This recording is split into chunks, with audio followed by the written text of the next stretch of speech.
Hello students, how are you? I hope you all are safe in your home.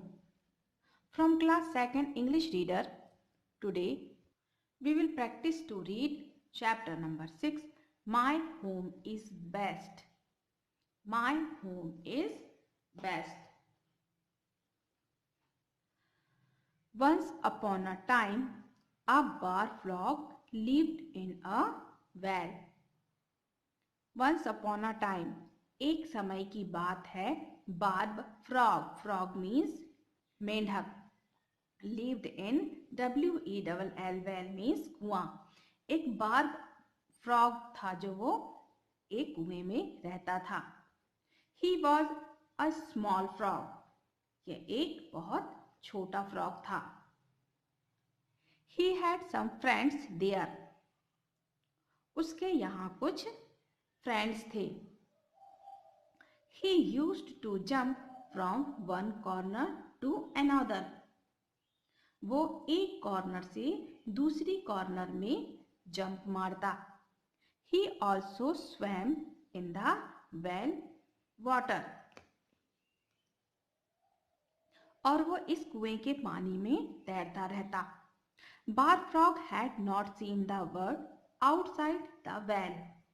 जो बार frog था उसने कुएं के बाहर की दुनिया नहीं देखी थी.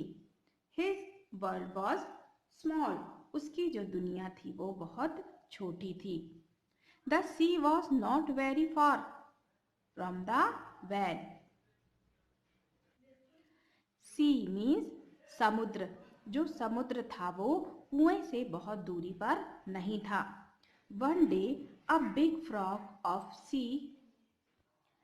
एक दिन समुद्र का बड़ा मेंढक come there, वहां आया. It sat on the parapet of the well. PARPET. Parapet means बरामदा. ये जो कुएं की जो ये ऊपर की बाउंड्री है इसे ही क्या कहते हैं? परपेट. और वो जो बड़ा फ्रॉग था वो कुएं की बाउंड्री में परपेट में बैठ गया. Bar frog was afraid to see this big frog. Bar frog इस बड़े फ्रॉग को देखकर डर गया. He said to the big frog. उसने बड़े फ्रॉग से कहा, Who are you? तुम कौन हो? From where did you come? और तुम कहाँ से आए हो? The big frog replied. बड़े फ्रॉग ने उससे कहा, I have come from the sea. मैं समुद्र से आया हूँ. Bar frog asked, What is a sea? Bar frog ने पूछा, ये सी क्या है? The big frog answered. बड़े फ्रॉग ने उत्तर देते हुए कहा, The sea is a very big place full of water. समुद्र एक बहुत बड़ी जगह है जो कि पानी से भरी हुई है. You can jump freely to far place near to the sea. समुद्र के पास में तुम फ्री होकर दूर दूर तक जंप कर सकते हो. Come one day and have fun. किसी दिन आओ हम मजा करेंगे. Next day a washer's wife come to the well to fetch water. Next day अगले दिन क्या हुआ? एक धोबी वॉशरमैन की जो वाइफ थी वो पानी भरने के लिए कुएं में आई. When she lowered the pitcher into the well.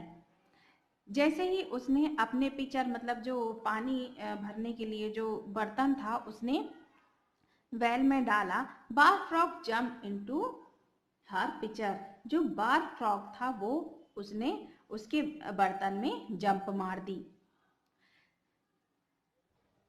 Thus is reached the washerman's house.